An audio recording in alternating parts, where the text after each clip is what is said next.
ഒരു 99% വിജയസാധ്യത നിങ്ങൾ PSG-ക്ക് കൽപ്പിച്ചോളൂ. ഒരൊറ്റ ശതമാനം മെസ്സിക്കു വേണ്ടി നിങ്ങൾ ഇന്റർ മിയാമിക്കു വേണ്ടിയും കൽപ്പിക്കുക. ആ ഒറ്റ ശതമാനത്തിലാണ് 99% വിശ്വാസമർപ്പിച്ചുകൊണ്ട് നമ്മൾ പോരാടുന്നത്. അത്ഭുതങ്ങളൊന്നും സംഭവിച്ചിട്ടില്ലെങ്കിൽ ഇന്ന് മത്സരം അവസാനിക്കുമ്പോൾ ഫ്രഞ്ച് പട ക്വാർട്ടർ ഫൈനലിലെ ബർത്തുറപ്പിക്കും. എല്ലാം ആ 10-ാം നമ്പറുകാരനിൽ ഏൽപ്പിക്കുകയാണ്. ഇന്റർ മിയാമി PSG പോരാട്ടം എന്നതിനേക്കാൾ ഉപരി മെസ്സി vs PSG പോരാട്ടം എന്ന് പറയുന്നതായിരിക്കും ഉചിതം. ഇന്ന് ലിയണൽ മെസ്സിക്ക് മികച്ച രീതിയിൽ കളിക്കാനാകുമോ എന്നാണ് ലോകം കാത്തിരിക്കുന്നത്. ന്യൂനോ മെൻഡസിനെ മറികടന്നുകൊണ്ട് PSG ബോക്സിലേക്ക് ലിയണൽ മെസ്സിയുടെ കാലുകളിൽ നിന്ന് തലങ്ങും വിലങ്ങും ക്രോസുകൾ വരുമോ? മെസ്സിയിൽ നിന്നുള്ള ത്രൂ ബോളുകൾ കാണുമോ? മെസ്സിയിൽ നിന്നുള്ള ലോങ് പാസുകൾ കാണുമോ? മെസ്സിയിൽ നിന്നുള്ള സക്സസ്ഫുൾ ട്രിപ്പിൾ അറ്റംപ്റ്റുകൾ കാണുമോ? എല്ലാത്തിനും വേണ്ടിയാണ് നമ്മൾ കാത്തിരിക്കുന്നത്. ഇതെല്ലാം മെസ്സിയിൽ നിന്ന് സാധാരണ വരുന്നതാണ്. ഇത് PSG-ക്കെതിരെയും ലിയണൽ മെസ്സി ഗ്രൗണ്ടിൽ നടപ്പാക്കിയാൽ PSG വിയർക്കുമെന്നുള്ള കാര്യത്തിൽ യാതൊരു സംശയവുമില്ല. എല്ലാ പൊസിഷൻ എടുത്തു നോക്കിയാലും PSG തന്നെയാണ് കണക്ക് പുസ്തകത്തിലും സ്റ്റാറ്റിസ്റ്റിക്കുകളിലും എല്ലാം മുന്നിൽ.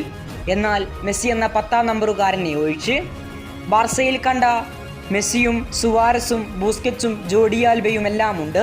പരിശീലകനായി മെഷ്കരാനോയുമുണ്ട്. ഇവരെല്ലാം പരിശീലിപ്പിച്ച കോച്ചാണ് ലൂയിസ് എൻറിക്കെ. അദ്ദേഹമാണ് ഇന്ന് PSG-യുടെ പരിശീലകനും. എല്ലാവരെയും ഒരുമിച്ച് കാണുന്നതിൽ ഏറെ വൈകാരികമുണ്ടെന്നും അദ്ദേഹം കുറിച്ചു. ഏതായാലും കാത്തിരുന്നു കാണാം. ഇന്ത്യൻ സമയം ഇന്ന് രാത്രി 9:30 മത്സരം. ഒരു ടീം മുഴുവൻ ഈ 10-ാം നമ്പറുകാരനിൽ പ്രതീക്ഷ നൽകി ഫ്രഞ്ച് വമ്പന്മാരായ PSG-ക്കെതിരെ ഇന്നിറങ്ങുകയാണ്. ഒന്നുകിൽ ഇതോടെ സാധാരണ പോലെ എല്ലാം അവസാനിപ്പിച്ചേക്കാം, അല്ലെങ്കിൽ എക്കാലത്തെയും ചരിത്രമായി മാറിയേക്കാം. മറ്റൊരു സ്റ്റാറ്റസ് എന്തെന്ന് വെച്ചാൽ ഇതേവരെ ഫിഫ ക്ലബ്ബ് വേൾഡ് കപ്പിൽ ലിയണൽ മെസ്സി തോൽവി രുചിച്ചിട്ടേയില്ല. ഇത് PSG സൂക്ഷിച്ചേ തീരൂ.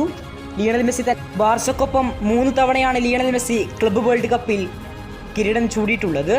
2010, 2012, 2016 സീസണുകളിൽ. ഒരൊറ്റ മത്സരത്തിലും ബാർസക്കൊപ്പം മെസ്സി തോൽവി രുചിച്ചിട്ടില്ല എന്നതും ശ്രദ്ധേയമാണ്. മിയാമി ജേഴ്സിയിലും 3 മത്സരങ്ങൾ പൂർത്തിയാകുമ്പോൾ 1 വിജയവും 2 സമനിലയുമായിരുന്നു ഫലം. അതുകൊണ്ട് ഈ മത്സരവും PSG-ക്കാർ ഏറെ ഭയത്തോടെ നോക്കിക്കാണേണ്ട ഒരു സ്റ്റാറ്റസാണ് നമ്മൾ പരിശോധിച്ചത്. 10-ാം നമ്പറുകാരനിൽ മുഴുവൻ പ്രതീക്ഷയും അർപ്പിച്ച് മിയാമി ഇന്ന് കളത്തിലേക്ക് ഇറങ്ങുകയാണ്. കൂടുതൽ ഫുട്ബോൾ വാർത്തകൾക്കും വിശേഷങ്ങൾക്കും വേണ്ടി ചാനൽ ഇപ്പോൾ തന്നെ മറക്കാതെ സബ്സ്ക്രൈബ് ചെയ്യുക. കൂടുതൽ വാർത്തകളുമായി ഇനിയും കാണാം.